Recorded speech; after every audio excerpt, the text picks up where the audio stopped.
No DQ Galaxy.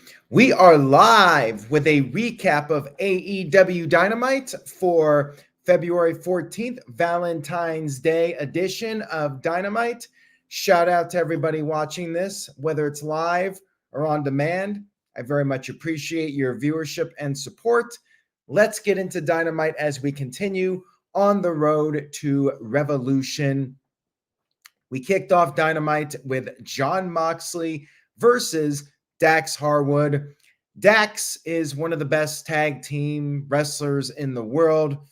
Typically, when he's in singles matches, he loses, but as expected, it was a good competitive match between these two.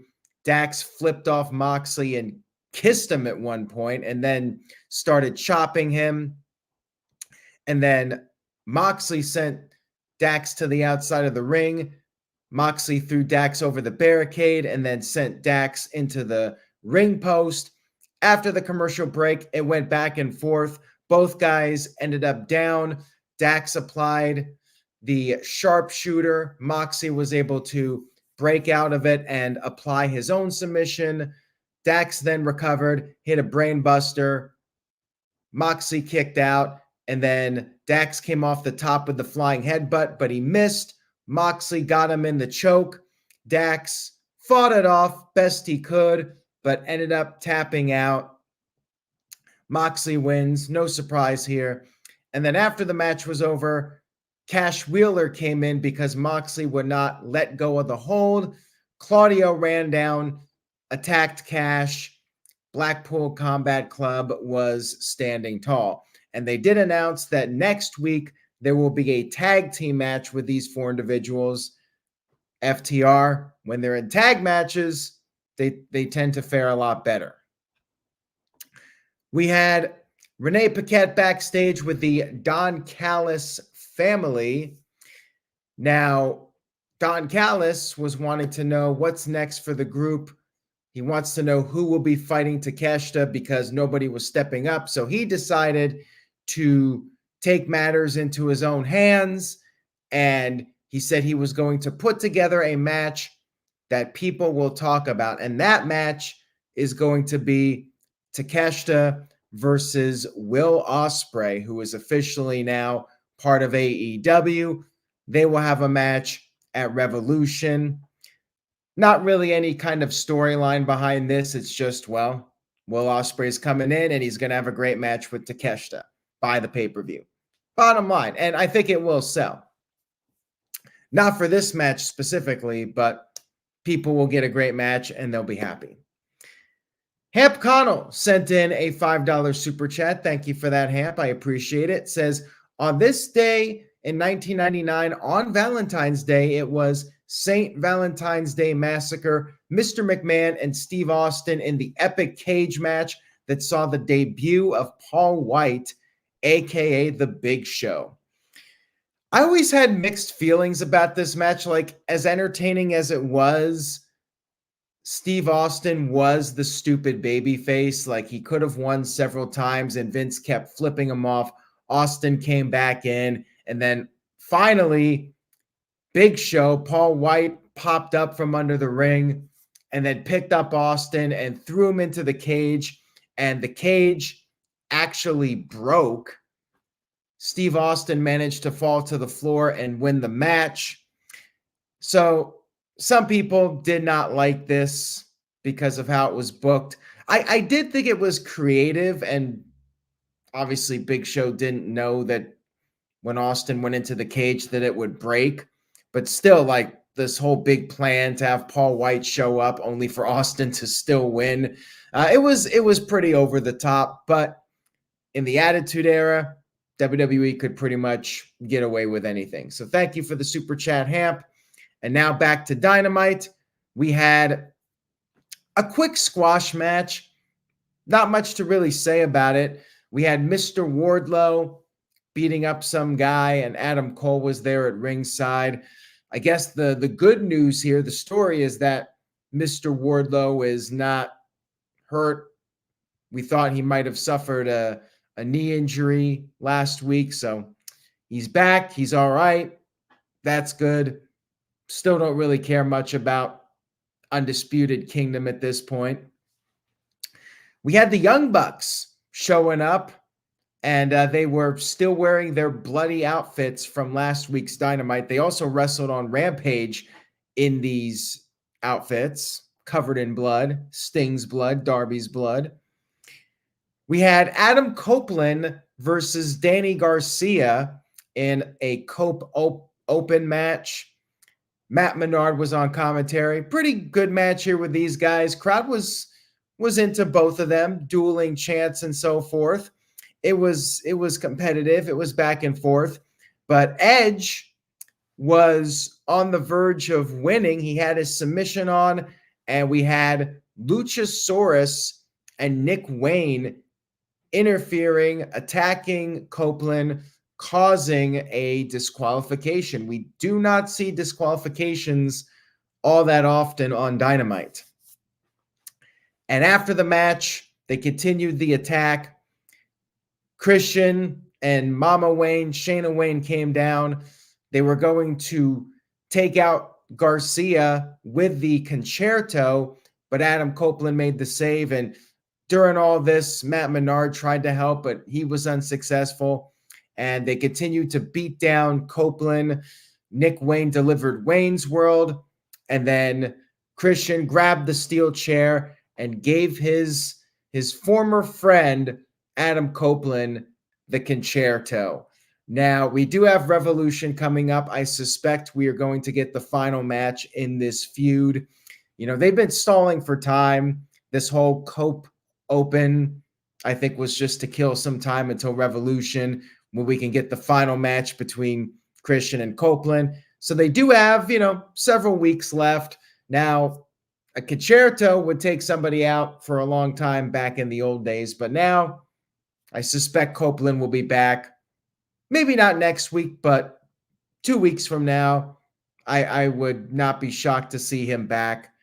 I think that's actually, is that the go home? It might be the one after that, but he'll be back before Revolution, and they'll set up the match. It was a good angle, though. I did like it. Good stuff here to build up some heat for that. And then Samoa Joe came to the ring for a promo.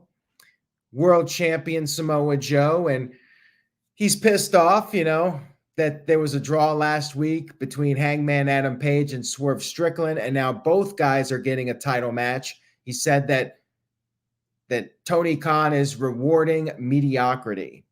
He said he's going to still win. Both guys will limp out. And then Swerve Strickland came out, said nobody hustles or grinds like him. And he told Samoa Joe to put some respect on the name. We had Adam Page coming out there and saying what happened last week was horse shit. They had a 30-minute match, and Swerve could not beat him. As far as Page is concerned, Swerve doesn't deserve one more second of his time. Heated moment, and say that he's going to whip both of their asses at Revolution.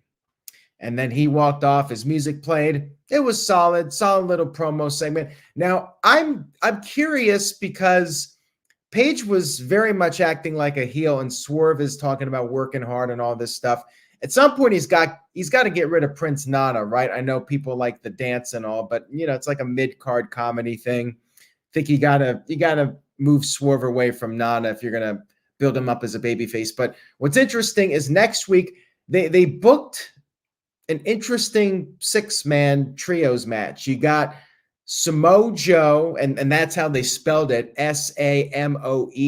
Samoe, Samoa Joe, teaming up with Swerve Strickland, and he's teaming up with Brian Cage.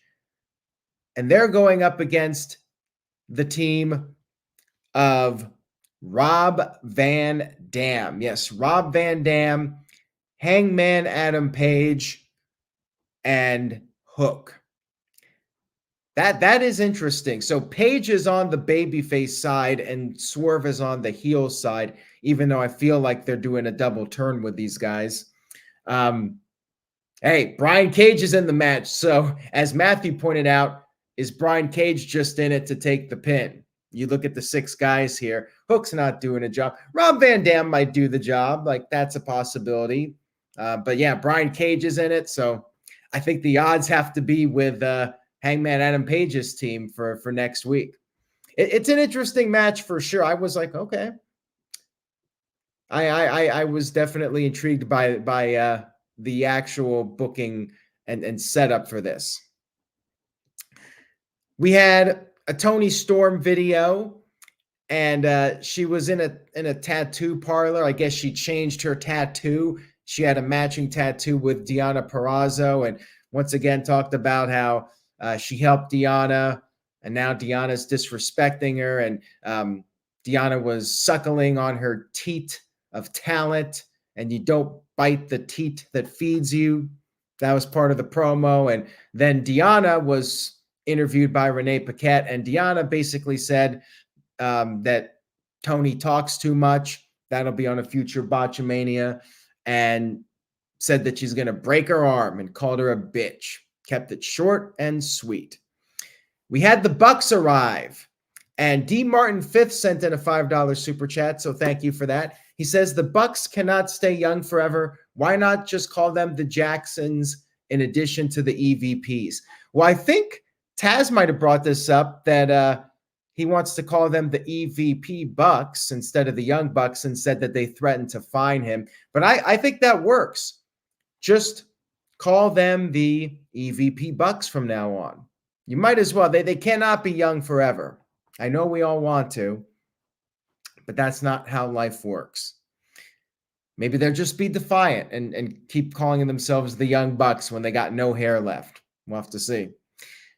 Anyways, Young Bucks versus Top Flight. Good match here. I mean, no chance in hell Bucks were losing this one, but it was pretty solid. Top Flight did get in some offense, and at one point they came close to winning. They double teamed Matthew, but Nicholas broke up the pin, and then Dante Martin was taken out, dumped on the guardrail, and then Matthew hit a low blow while the referee was distracted by Nicholas, and then they came in, hit the EVP trigger, and got the win.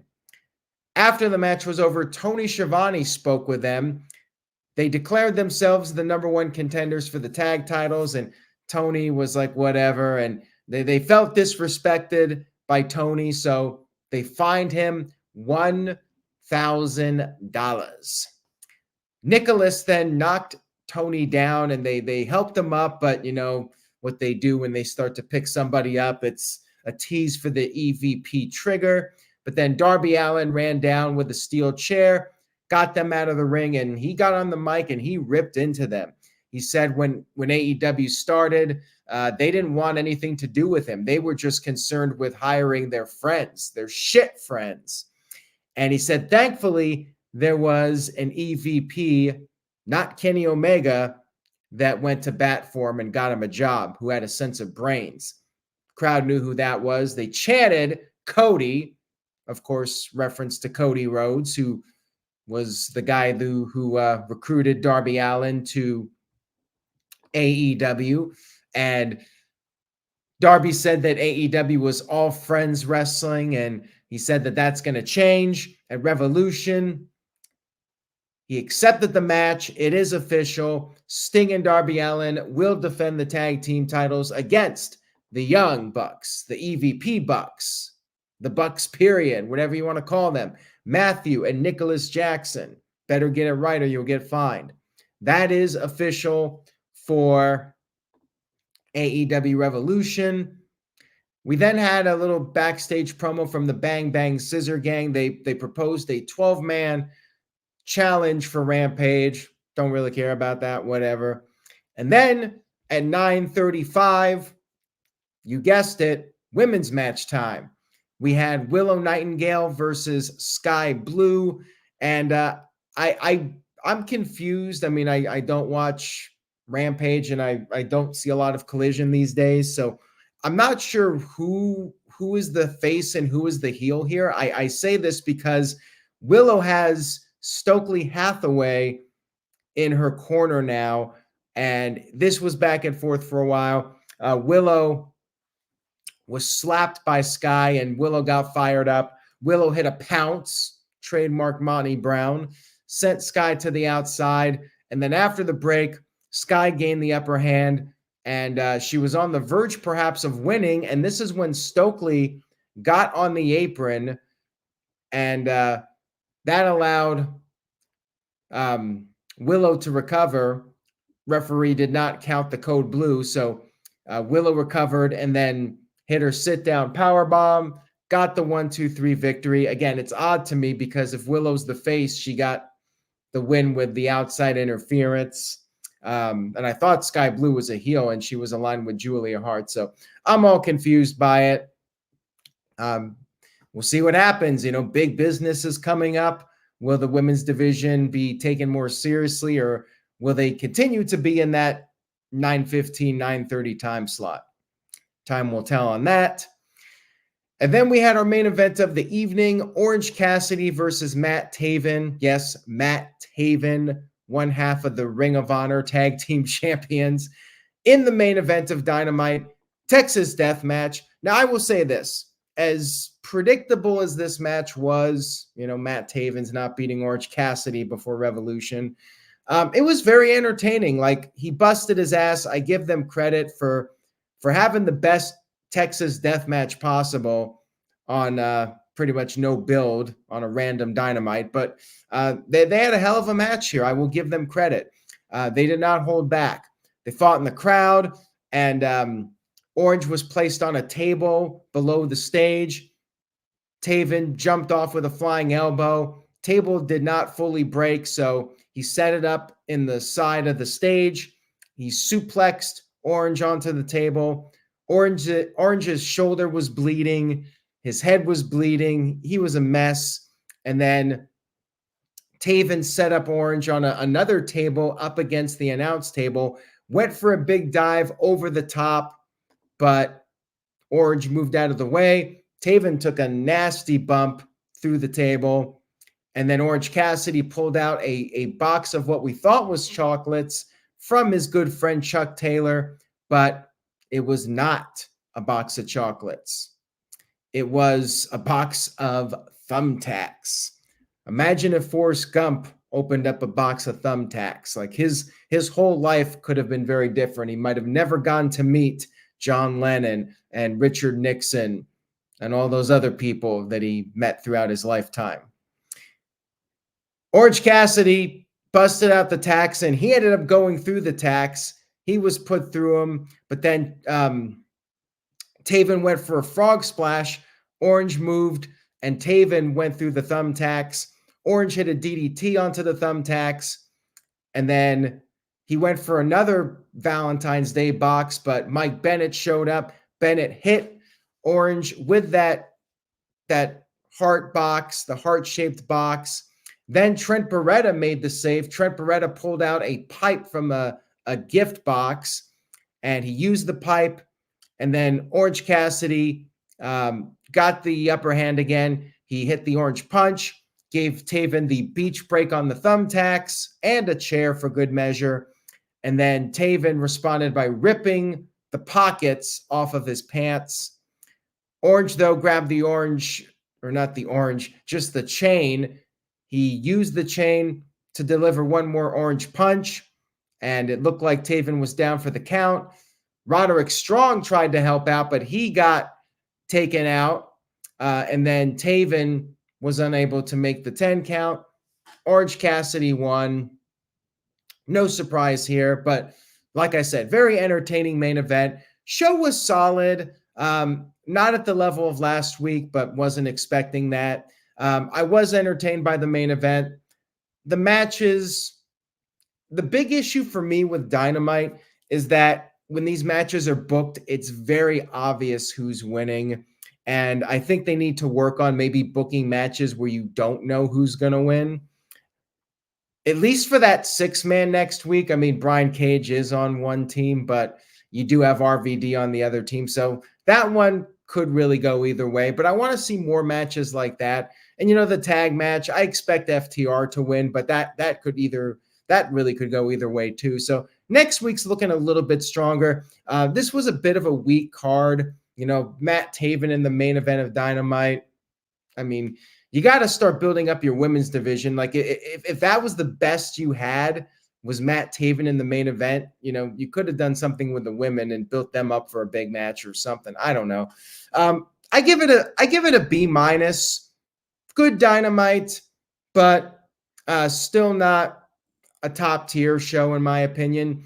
It was a perfectly acceptable 2-hour show, and they did build up some stuff for Revolution, but it was pretty standard. And we got big business coming up. Should be an exciting show. And Will Ospreay's confirmed now. Okada is reportedly coming in, so they got some new faces to come in. But I'm really hoping, like, for the women's division, like, they'll start getting some main event spots, especially if you don't have a men's match that is filled with star power, then yeah, get Mercedes in some main events on Dynamite. We'll see what they do. So thank you everyone for tuning in tonight. I appreciate it. If you enjoyed the video, please give it a thumbs up. Spread the word about NoDQ.com. Enjoy the rest of your week. And I agree with Michael Wayne. Like, hopefully we'll get Jamie Hayter and Britt Baker back in the mix and really boost the women's division. They need that. Take care, everybody. Much love and appreciation to all. Say yes to NoDQ.com. Buy a shirt, NoDQ.com/merch. And I will see you all next time.